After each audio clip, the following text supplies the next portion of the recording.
سلام قولا من رب رحيم. நிகரில்லா அன்புடையோன் இறைவனிடமிருந்து சாந்தி நிலவட்டும் என்று முகமன் கூறப்படும். அன்பிற்கினிய அல்லாஹுடைய நல்லடியார்களே, சமீபத்திலே உலகத்திலே பேசப்படுகிற செய்திகளாக நாம் இரண்டு செய்திகளை நாம் பார்க்கிறோம். இன்று உலகம் முழுக்க பேசுகிற செய்திகளாக இரண்டு செய்திகளை நாம் பார்க்கிறோம். ஒன்று, ஹமாஸ் மற்றும் இஸ்ரேல் போர் நிறுத்தம் வர 19ஆம் தேதி போர் நிறுத்தம் என்று அறிவிப்பு செய்யப்பட்டிருக்கிறது. இது சம்பந்தமாக உலகம் பேசிக்கொண்டிருக்கிறது என்பதும், இன்னொன்று அமெரிக்காவில் ஏற்பட்ட மிகப்பெரிய நெருப்பு, மாபெரும் நெருப்பு, இதுவரை உலகம் கண்டிராத மாபெரும் நெருப்பு. இந்த ரெண்டு விஷயங்களை உலகம் பேசிக்கொண்டிருக்கிறது. ஆங்காங்கே இது சம்பந்தமான செய்திகள் ஊடகங்கள் எல்லாம் செய்திகளாக பேசப்பட்டு வருகிறது என்பதை நாம் பார்க்கிறோம். அதில் முதலாவது செய்தியாக நாம் சொன்னது ஹமாஸ் மற்றும் இஸ்ரேலுடைய ஒரு ஒப்பந்தம், போர் நிறுத்த ஒப்பந்தம். கத்தார் மற்றும் அமெரிக்கா இந்த ரெண்டு நாடும் சேர்ந்து ஒரு மத்தியஸ்தம் செய்து வைத்திருக்கிறது என்பதை நாம் பார்க்கிறோம். அந்த மத்தியஸ்த அடிப்படையில் வருகிற 19ஆம் தேதி ஜனவரி, இந்த ஜனவரி 19ஆம் தேதி அது அமலுக்கு வர இருக்கிறது என்பதும், போர் நிறுத்தம் நடைபெற இருக்கிறது என்பதும் ஒரு சந்தோஷமான ஒரு செய்தி தான். அதை நாம் வரவேற்கிறோம். இந்த செய்தியை வெளியிட்டிருப்பவர் கத்தார் பிரதமர் ஷேக் முஹம்மது பின் அப்துல் ரஹ்மான் என்று சொல்லப்படக்கூடிய கத்தாருடைய அந்த நாட்டின் பிரதமர் இந்த செய்தியை அறிவித்திருக்கிறார் என்பதை நாம் பார்க்கிறோம். 2023ஆம் ஆண்டு அக்டோபர் 7ஆம் தேதி துவங்கிய போர், ஹமாஸுக்கும் இஸ்ரேலுக்குமான போர் துவங்கிய நாள் இருங்க. கடந்த 2023ஆம் ஆண்டு அக்டோபர் 7ஆம் தேதி அந்த போர் துவங்கியது. ஏறத்தாழ 15 மாதங்களை கடந்து இந்த போர் இப்பொழுது ஒரு ஒப்பந்தத்தின் அடிப்படையிலே நிறுத்தப்பட இருக்கிறது என்பது மகிழ்ச்சியான ஒரு செய்தி. இந்த போர் நிறுத்தம் இன்ஷா அல்லாஹ் கியாமத் வரை அது தொடர வேண்டும் என்றும் நாம் ஆசைப்படுகிறோம். அந்த ஆசையை அல்லாஹ் நிறைவேற்றி தர வேண்டும். இதற்கு முன்னரும் கூட இதே கத்தார் நாடு ஒரு 2 ஒப்பந்தங்களை, 2 மத்தியஸ்தம் செய்து வைத்திருக்கிறது என்பதை நாம் வரலாறுகளிலே பார்க்கிறோம். சூடான், தர்ஃபூர் அங்கே நடைபெற்ற அந்த மிகப்பெரிய போர் நிகழ்வை எல்லாம் முயற்சி செய்து தடுத்து நிறுத்தியது என்பது கத்தாராக இருக்கிறது. இப்பொழுதும் அதே கத்தார் தான் அந்த முயற்சியிலே இறங்கியிருக்கிறது. இரண்டாவது, அமெரிக்காவுக்கு கீழ் இருந்த ஆப்கானிஸ்தானை தன்னுடைய கையிலே வைத்திருந்தது. தாலிபான்கள் மிகைத்து விட்டார்கள், தீவிரவாதிகள், பயங்கரவாதிகள் என்றெல்லாம் சொல்லிக்கொண்டு, அமெரிக்கா எப்பயுமே சட்டாம்பிள்ளை செய்யக்கூடியவன், அமெரிக்கா எப்பயுமே சட்டாம்பிள்ளை, நான் தான் எல்லாத்துக்கும் அப்படிங்கிற மாதிரி நிற்கிறவன். அந்த அமெரிக்கா ஆப்கானிஸ்தானை தன்னுடைய கையிலே வைத்திருந்தது. அந்த அமெரிக்காவிடத்தில் பேசி ஆப்கானிஸ்தானையும் அமெரிக்காவையும் ஒரு சமாதானம் செய்து அந்த ஆப்கானிஸ்தானத்தை தாலிபான்களுடைய கையிலே ஆட்சி செய்ய வைத்ததும் கத்தாருக்கு அந்த பெருமை இருக்கிறது, கத்தாருடைய நாட்டுக்கு அந்த பெருமை இருக்கிறது என்பதை நாம் பார்க்கிறோம். அதே போன்று இப்பொழுது மூன்றாவதாக இந்த போர் நிறுத்தமும், ஹமாஸ் மற்றும் இஸ்ரேல் இந்த போர் நிறுத்தத்தையும் கத்தாரே முன்னெடுத்திருக்கிறது என்பது வரவேற்கத்தக்க ஒரு செய்தியாக, நிகழ்ச்சியாக நாம் பார்க்கிறோம். அன்பிற்கினியவர்களே, இந்த நிகழ்வுகள் நடைபெற்று கொண்டிருக்கிற நேரத்திலேயே நாம் நமக்கு மத்தியிலே என்ன படிப்பினை இருக்கிறது என்பதைத்தான் நாம் இங்கே பார்க்க வேண்டிய ஒரு செய்தி. இந்த ஒரு சமாதான நடவடிக்கை அப்படிங்கிறத பார்த்தோம் இல்லை, கர்த்தர் ஏற்படுத்திய அந்த சமாதான நடவடிக்கை. அல்லாஹ் குர்ஆன்ல ஒரு இடத்துல இந்த சமாதான நடவடிக்கையை பற்றி சொல்லும் பொழுது ரொம்ப அழகா சொல்றான் பாருங்க. லா கைர ஃபீ கதீரின் மின் நஜ்வாஹும், ரகசியங்கள் நிறைய உலகத்துல பேசப்படுகிறது.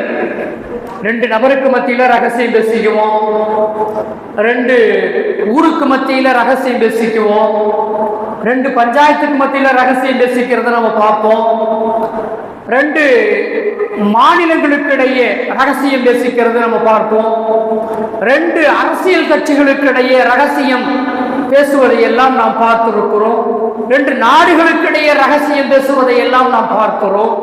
இப்ப அல்லாஹ் குர்ஆன்ல சொல்றான் பாருங்க, லா கைர ஃபீ கதீரின் மின் நஜ்வாஹும், அவர்கள் பேசுகிற அந்த ரகசியங்களிலே எந்த சிறப்பும் இல்லை, எந்த கைரும் இல்லை, எந்த நன்மையும் இல்லை. இல்லா மன் அமர பி ஸதகத்தின், ஒருவர் சதக்காவை கொடுங்கள் என்று சொல்லுகிறார், ரகசியமாக பேசுகிறார். இன்னாருக்கு இவ்வளவு தேவை இருக்கு, அதை நீங்க போய் செஞ்சு முடிச்சிருங்களேன், ரகசியமா பேசுறாரு, வேற யாருக்கும் தெரியாது, ரகசியமா பேசி அவங்க கொடுத்ததை வாங்கி இன்னொரு இடத்துல கொடுக்கிறாரு, இதற்கு நன்மை இருக்கிறது என்று அல்லாஹ் சொல்றான். அதே போல ஒரு நல்ல செயல், நல்ல செய்தி, அதை செய்யலாமா, எப்படி செய்யலாம் என்று ஒரு 2 கூட்டம் அல்லது 2 நபர்கள் அல்லது 2 நாடு அல்லது 2 மாநிலம் அல்லது 2 கட்சி, எப்படி வேணாலும் வச்சுக்கீங்க, அந்த 2ம் நலவை நாடி ஒரு ரகசியம் பேசுகிறது, அதுவும் நன்மைக்குரியதாக இருக்கிறது. அவ் இஸ்லாஹிம் பைனன் நாஸ், மூணாவது அல்லாஹ் சொல்றான், அவ் இஸ்லாஹிம் பைனன் நாஸ், ஜனங்களுக்கு மத்தியிலே பயங்கரமான ஒரு பிணக்கு ஏற்பட்டிருக்கிறது. உதாரணமா சொல்லணும்னு சொன்னா, இப்போ ஹமாஸ் இஸ்ரேல், எவ்வளவு மக்கள் பாதிக்கப்பட்டாங்க, எவ்வளவு பொருளாதார இழப்பு, எவ்வளவு உயிர்கள் பலி பார்க்கிறோம் இல்லை. இது மாதிரியான ஒரு சூழல், இந்த சூழ்நிலையிலே மக்களுக்கிடையே ஒரு நல்லிணக்கம் ஏற்படுத்துவதற்காக வேண்டி ஒரு ரகசியம் பேசப்படுகிறது என்று சொன்னால், அதுவும் அல்லாஹ்விடத்திலே நன்மையை பெற்று தருகிறது என்று வல்ல ரஹ்மான் ஹக் சுப்ஹானஹு வ தஆலா ரகசியத்திலே நன்மை இல்லை, இந்த 3 விஷயங்களை தவிர என்று சொல்லி சதக்காவிற்காகவும் அதற்காக பேசுகிற ரகசியமும், அதே போல நலவான ஒரு காரியம் நடைபெற வேண்டும் என்பதற்காக வேண்டி பேசப்படுகிற ரகசியத்திலேயும், ஒரு இணக்கத்தை ஏற்படுத்துவதற்காக வேண்டி பேசப்படுகிற ரகசியத்திலேயும் நன்மை இருக்கிறது என்று சொல்லிவிட்டு அல்லாஹ் இன்னொரு நிபந்தனையை, இந்த 3க்குமான ஒரு நிபந்தனையை, இன்னொரு நிபந்தனையை அதே வசனத்துல கீழே கொடுக்கிறான்.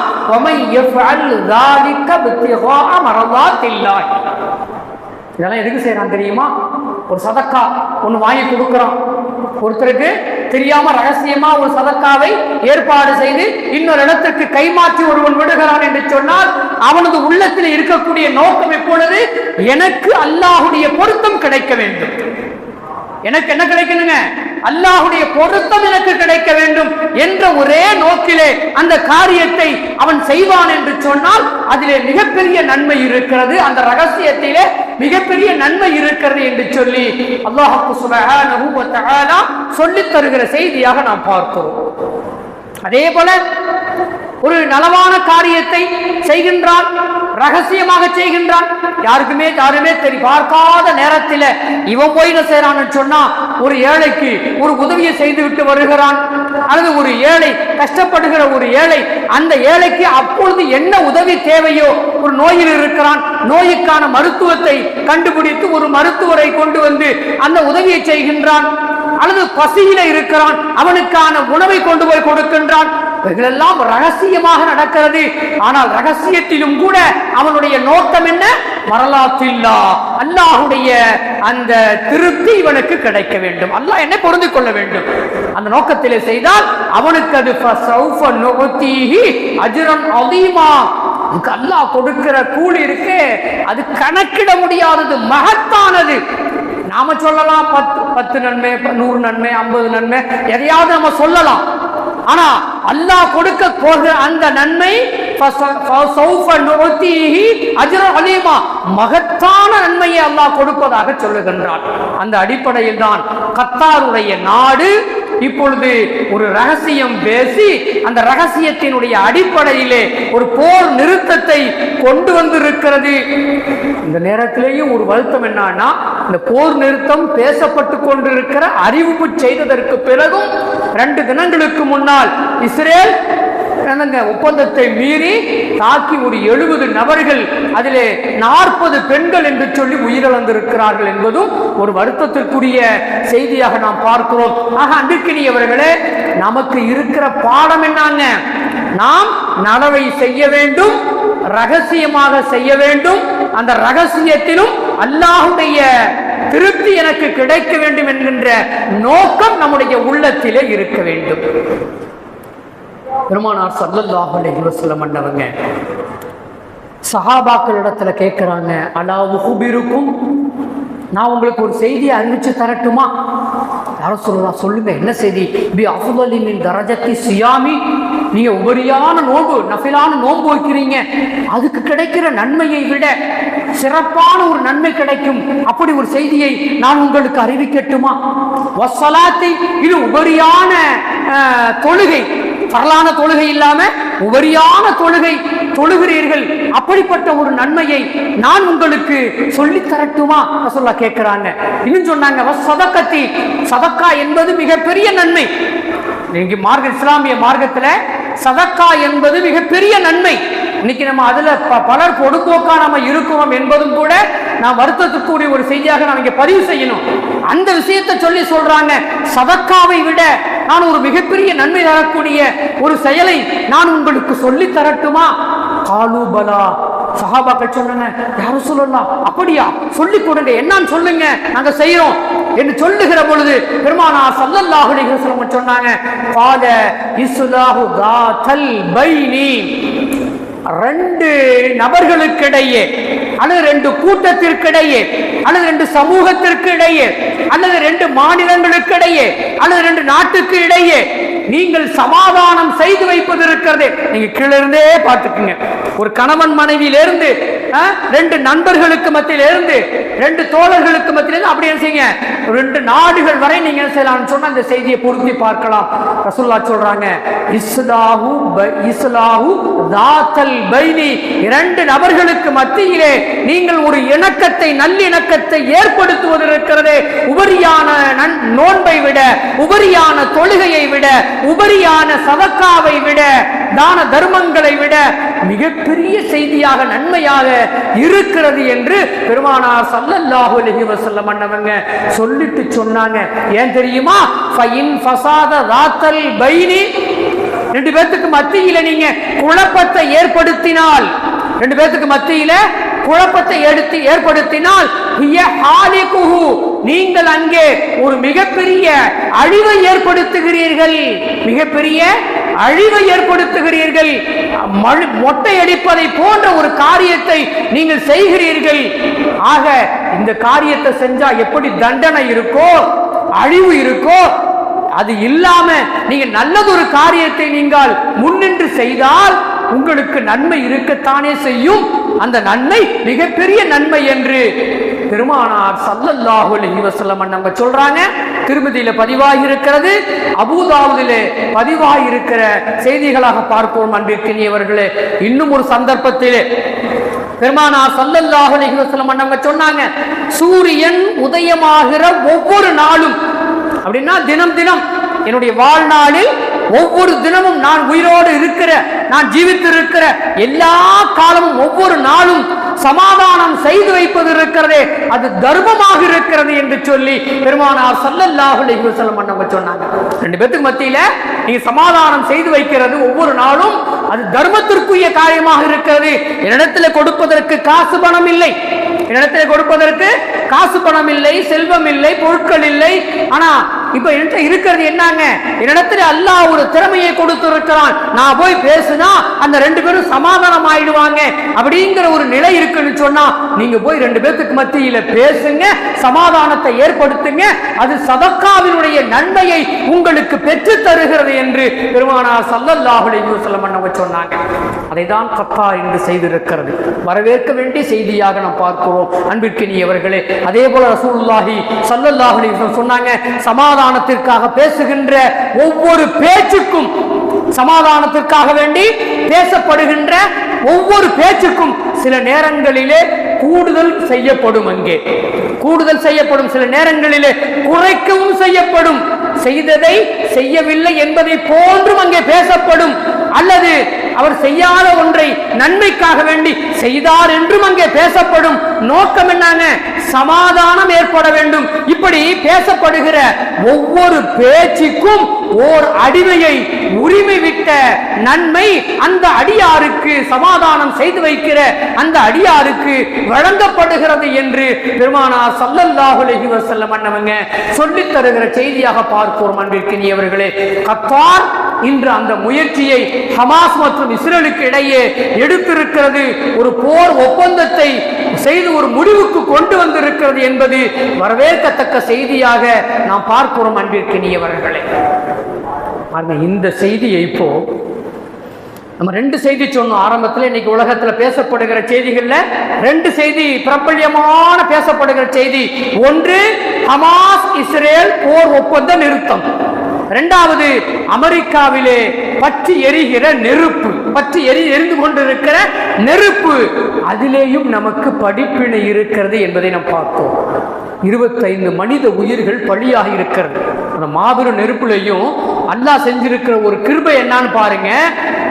அல்லாஹ் லட்சக்கணக்கான மக்களை கொன்று விடாமல், நெருப்பிலே கரித்து விடாமல், வெறும் 25 நபர்கள் மட்டுமே நெருப்புக்கு பலியாக இருக்கிறார்கள்.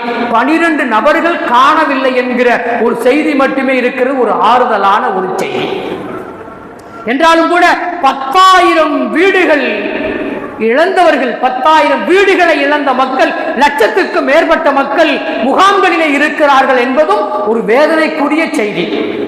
நமக்கெல்லாம் ஒரு சந்தேகம் வரும், அமெரிக்கா தானே, அமெரிக்கா சட்டாம்பல்ல செஞ்சுக்கிட்டு இருக்கிறான்ல, உலகத்தையே ஆட்டி வச்சுக்கிட்டு இருக்கிறான் இல்ல, அவனுக்கு நெருப்பு பிடிச்சா என்ன, எது பிடிச்சா என்ன, அவன் சந்தோஷப்பட்டுட்டு போக வேண்டியதுதானே அப்படின்னு நம்முடைய உள்ளங்களிலே, நிறைய நபர்களுடைய உள்ளங்களிலே அப்படி என்ன ஓட்டம் ஓடுகிறது. அதற்கான காரணம் அவனுடைய அநீதமான, அழிச்சாட்டியமான பல அழிவுகளை ஏற்படுத்தியவன். ஈராக்கெல்லாம் சொல்லிக்கவே இன்னைக்கு ஞாபகப்படுத்தணும். இன்னைக்கு சதாம் ஹுசேன், இந்த பிள்ளைங்களுக்கெல்லாம் தெரியாது.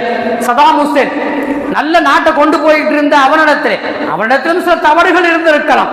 மன்னன் என்ற அடிப்படையிலே சில அகங்காரங்களோடு நடந்திருக்கலாம். ஆனால் நாட்டு மக்களை நல்ல முறையிலே பார்த்து கொண்ட ஒரு மன்னன் சதாம் ஹுசேன்.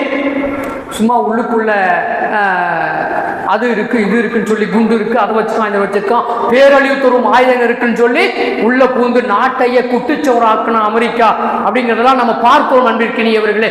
அது மாதிரி நிறைய நாடுகளை அழிவுக்கு உள்ளாக்கினான் என்பதை நாம் பார்க்கிறோம். இருந்தாலும் கூட மனிதாபிமான அடிப்படையிலே நாம் அங்கிருக்கிற மக்களை பார்க்கிறோம். அங்கிருக்கிற மக்களை மனதிலே வைத்து பார்க்கிற பொழுது அந்த நெருப்பு, அந்த மாபெரும் நெருப்பு நமக்கு மனதிலே வருத்தத்தை ஏற்படுத்த வேண்டும். மக்களை மனதிலே வைத்து, மன்னனை மனதிலே வைத்தல்ல, அந்த மன்னரை, அங்கு இருக்கிற மன்னரை மனதிலே வைத்தல்ல, அங்கு இருக்கிற மக்களை மனதிலே நாம் வைத்துக் கொண்டு பார்க்கிற பொழுது நிச்சயமாக நம்முடைய உள்ளம் உண்மையிலே அவர்களுக்காக வேண்டி ஆதங்கப்பட வேண்டும் என்றுதான் நான் நம்முடைய கருத்தாக இங்கே பதிவு வைக்கின்றோம் அன்பிற்கினியவர்களே. பெருமானார் ஸல்லல்லாஹு அலைஹி வஸல்லம் அவங்க சொன்னாங்க, இது மாதிரியான நிகழ்வினுடைய நேரத்திலே, இது மாதிரியான நிகழ்வு ஏற்படுகிற பொழுது, மிகப்பெரிய அழிவு, பேரழிவுகள், இயற்கை பேரழிவுகள் சொல்றோம் இல்ல, அது மாதிரியான பேரழிவுகள் நிகழும் பொழுதெல்லாம் நீங்கள் சொல்லுங்கள், அல்லாஹு அக்பர், அல்லாஹு அக்பர், தக்பீரை நீங்கள் முழங்குங்கள், தக்பீரை சொல்லுங்க. சஹாபாக்கள் அதுதான் சொன்னாங்க. சஹாபாக்கள் அதைத்தான் சொன்னார்கள் என்பது வரலாறுகளிலே பார்க்கிறோம்.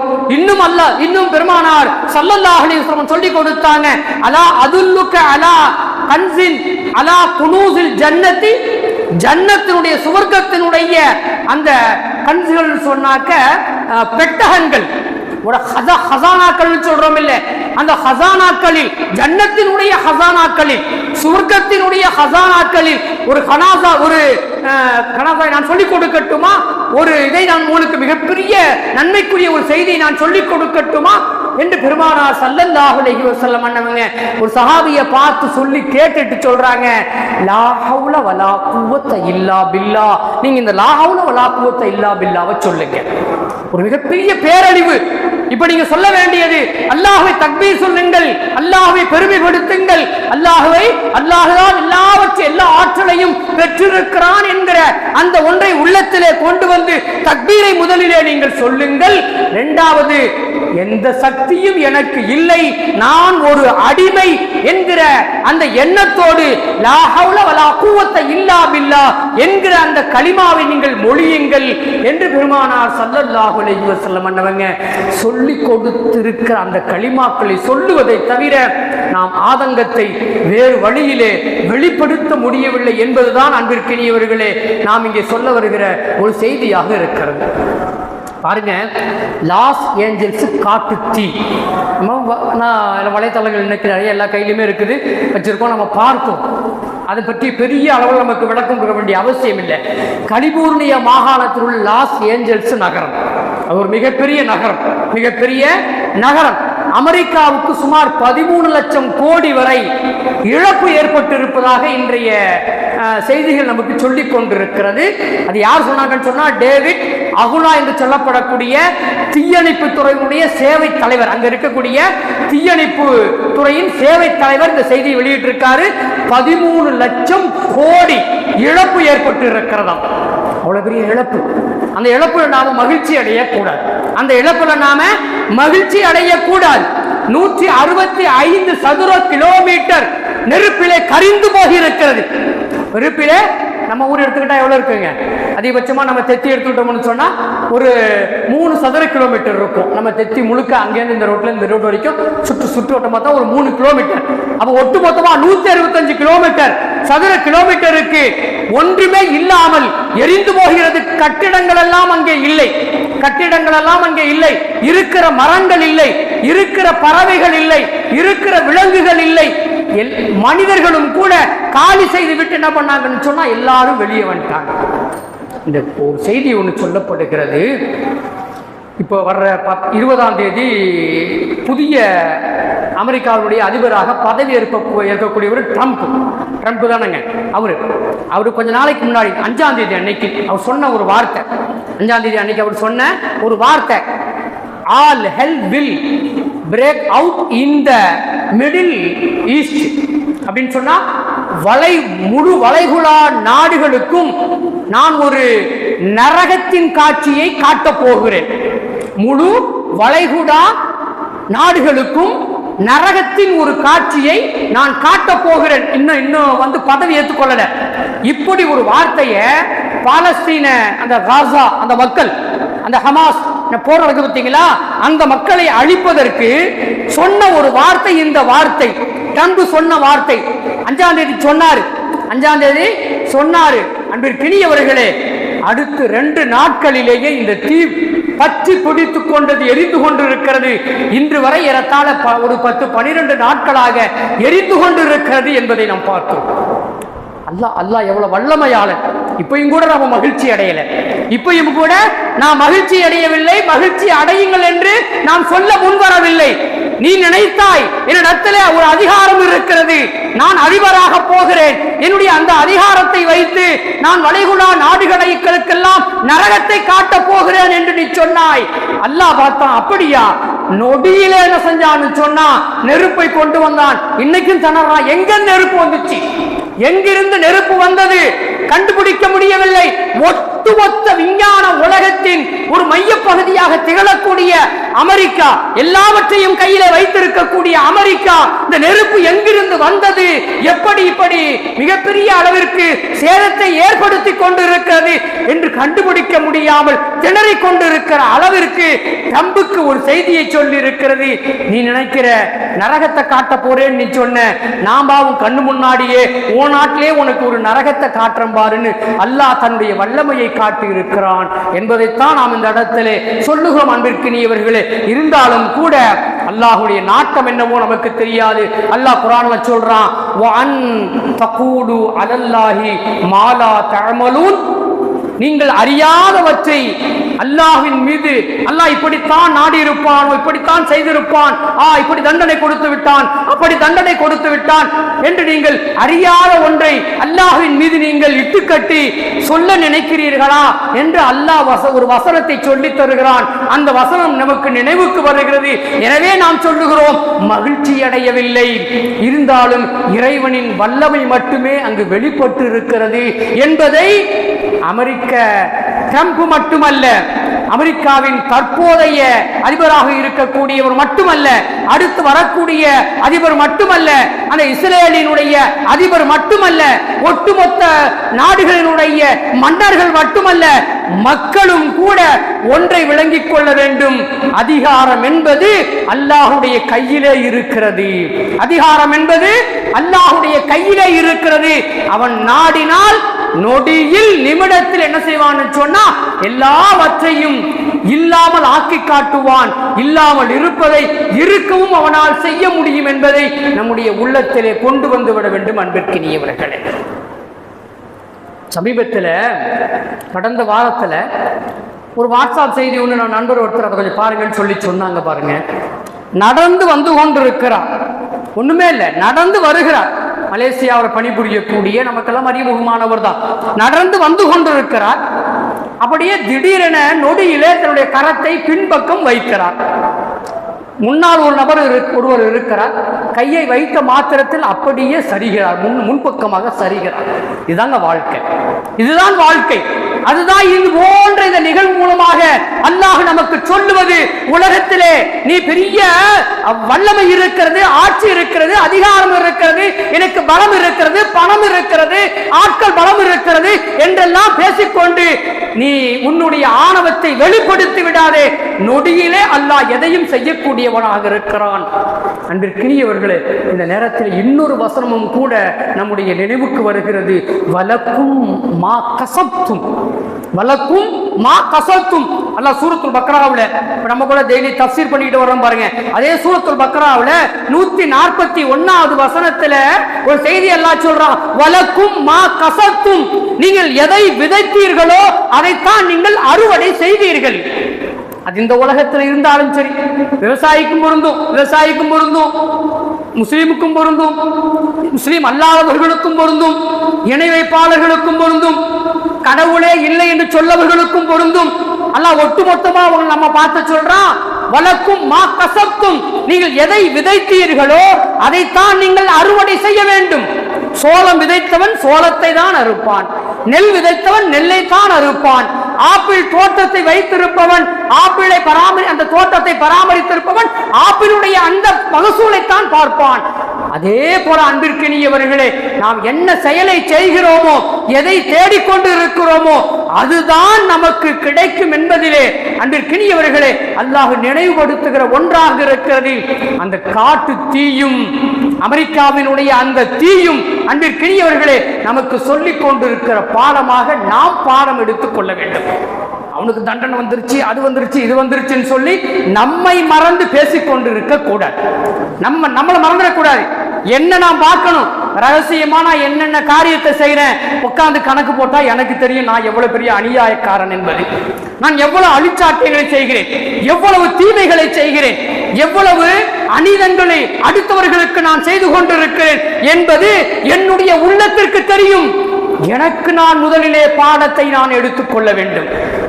அந்த காட்டுக்கு எனக்கு முதலிலே என்ன செய்யணும்னு சொன்னா பாடத்தை கற்றுக் கொடுக்க வேண்டும் என்பதுதான் இந்த வசனம் நமக்கு சொல்லுது, வளக்கும் கசத்தும், எதை விதைத்தாயோ அதை அறுவடை செய்வாய் என்பதைத்தான் இது போன்ற நிகழ்வுகள் உனக்கு பாடம் சொல்லிக் கொண்டு இருக்கிறது.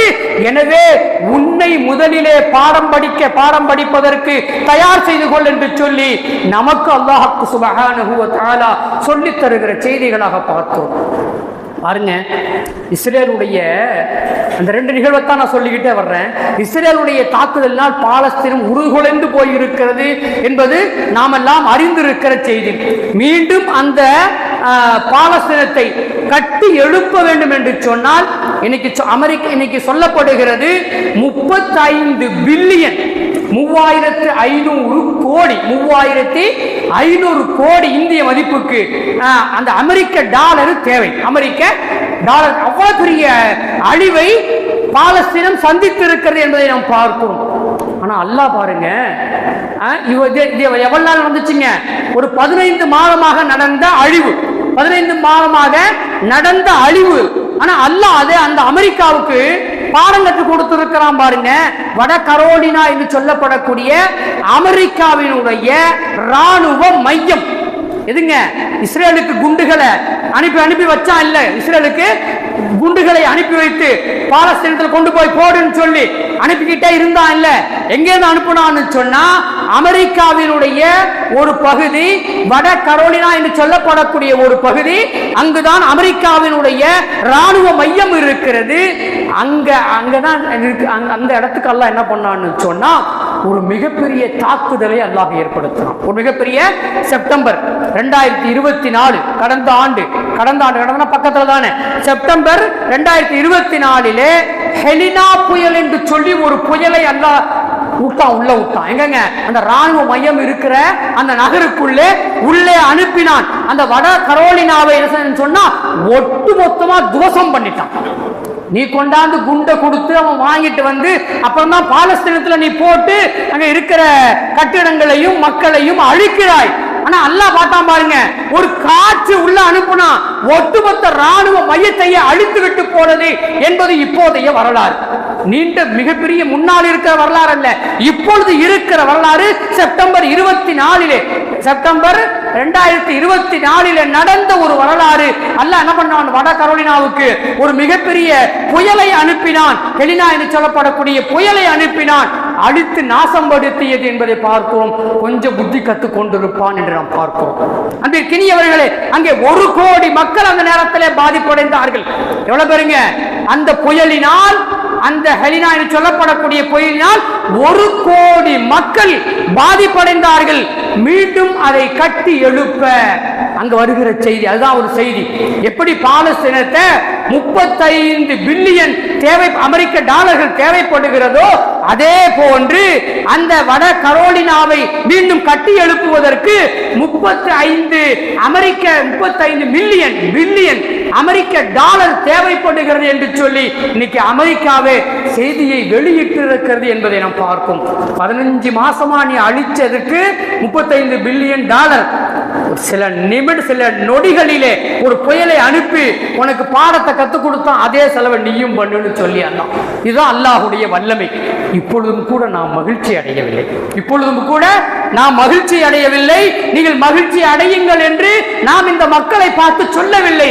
அன்பிற்கினியவர்களே, நமக்கும் அதிலே பாடம் இருக்கிறது என்பதைத்தான் நாம் பாடம் படித்துக் கொள்ள வேண்டும் என்பதைத்தான் திரும்ப திரும்ப நாம் இங்கே சொல்லிக் கொண்டிருக்கிற செய்தியாக பார்ப்போம். அன்பிற்கினியவர்களே, அதே போல மெக்சிகோ வளைகுடாவில் இருந்து உருவான மற்றொரு புயல், இன்னும் ஒரு புயல், அதே 2024 அதற்கு பிறகு சமீபத்தில் இப்பொழுது ஒரு புயல் வந்தது. அதனுடைய வேகம் அமெரிக்காவே சொல்லுகிறது 180 மைல் வேகம். 180 மைல் வேகம். நம்ம 2 வீலர்ல போகிறோம், நம்ம 40 போனாலே கொஞ்சம் பறக்கிற மாதிரி தெரியும். வேகத்தை கொஞ்சம் குறைச்சிக்கலாமா, 50 போனா வேகத்தை கொஞ்சம் குறைச்சிக்கலாமா, இளைஞர்களுக்கு வேணுமானா கொஞ்சம் வேகமா போய் பார்க்கலாமே அப்படின்னு தோணும். நம்மள மாதிரி ஆட்களுக்கெல்லாம் என்னங்க 35-40 போனா பரவாயில்ல, பாதுகாப்பா இருக்கணும் போறோம். அது வேகமா தெரியும். 180 என்பதை, அதுவும் மைல், கிலோமீட்டர் அல்ல, மைல் என்று சொன்னால் என்ன வேகம் என்பதை கணக்கிட்டு பாருங்கள் அன்பிற்கினியவர்களே. 180 மைல் வேகத்திலே ஒரு புயல் காற்றை அல்லாஹ் மீண்டும் அனுப்பினான். மெக்சிகோ வளைகுடாவில் இருந்து அந்த அந்த காற்றும் எதை நோக்கி பயணித்ததுங்க? அமெரிக்காவை நோக்கியே பயணித்தது. அங்கே சென்றது 22 பில்லியன் 22 மில்லியன் 2,20,00,000 மக்கள் வசிக்கின்ற அந்த நகரத்துக்குள்ளே உள்ளே புகுந்து நாசத்தை ஏற்படுத்தியது என்பது சமீபத்திய வரலாறு. சமீபத்திய வரலாறாக இருக்கிறது. அதில் பெரும்பாலானவர்கள் வீடற்றவர்களாக ஆகி போனார்கள். அமெரிக்கா சொல்லுகிற செய்தி. மீண்டும் அங்கே கட்டி எழுப்ப அந்த நகரத்தை கட்டி எழுப்புவதற்கு 20,000 கோடி அமெரிக்க டாலர்கள் தேவையாம் என்று அமெரிக்கா சொல்லுகிறது. நீ 15 மாசமா அழிச்சதுக்கு 35,000 கோடி அமெரிக்க டாலர் தேவை. ஆனா அல்லாஹ் நாடியது என்னங்க? 2 புயல் காற்று. இன்னைக்கு உள்ள தீக்கு இன்னும் அந்த காட்டுக்கு இன்னும் கணக்கு முழுசா வெளியே வரல. காட்டுக்கு இன்னும் கணக்கு முழுவதுமாக வெளியே வரவில்லை. ஆக அல்லாஹ்வுடைய வல்லமை என்பதை அந்த அதிபர்கள் புரிந்து கொள்ள வேண்டும். நாட்டினுடைய மன்னர்கள் புரிந்து கொள்ள வேண்டும். மக்களை ஆட்சி செய்யக்கூடிய அந்த மன்னர்கள் புரிந்து கொள்ள வேண்டும். அவர்கள் மட்டுமல்ல, மக்களும் தங்களை என்ன செய்யணும்னு சொன்னா எடை போட்டு பார்த்து கொள்ள வேண்டும். கியாமத்து நாளுடைய அடையாளமா ரசூலுல்லாஹி ஸல்லல்லாஹு அலைஹி வஸல்லம் 10 அடையாளங்களை, பெரிய அடையாளம், நிறைய அடையாளங்களை சொல்லி இருக்கிறாங்க. அதுல ஒரு 10 அடையாளங்களை சொல்லுவாங்க. அதுல கடைசியா சொன்னாங்க ஆஹிரு தாலிக நாரும். அந்த 10ல கடைசியா ஒண்ணு என்னன்னு சொன்னா நாரும், ஒரு நெருப்பு. அது ஒரு நெருப்பு. அந்த நெருப்பு எப்படி? தஹ்ருஜு மினல் யமனி, யமன் தேசத்திலிருந்து அது புறப்படும். யமன் தேசத்திலிருந்து அது புறப்படும். தத்ருதுன் நாஸ இலா மஹ்ஷரிஹிம். அது என்ன செய்யும்னு சொன்னா மக்களை ஷாம் தேசம் என்று சொல்லப்படக்கூடிய ஒரு தேசத்தின் பக்கம் அந்த நெருப்பு மக்களை எல்லாம் அப்படியே என்ன செய்யும்? தள்ளிக்கிட்டே கொண்டுகிட்டு அப்படியே வரும். அப்படி நெருப்பு வர வர மக்களும் ஓடிக்கிட்டே இருப்பாங்க. எது வரைக்கும்? மஹ்ஷர் என்ற வார்த்தையை கூட ரசூலுல்லாஹ் பயன்படுத்தி இருக்காங்க. மஹ்ஷர் மைதானம் வரை. இன்னொரு ஹதீஸிலே ஷாம் தேசம் வரை என்று சொல்லி பெருமானார் ஸல்லல்லாஹு அலைஹி வஸல்லம் பயன்படுத்தி இருக்கிறாங்க.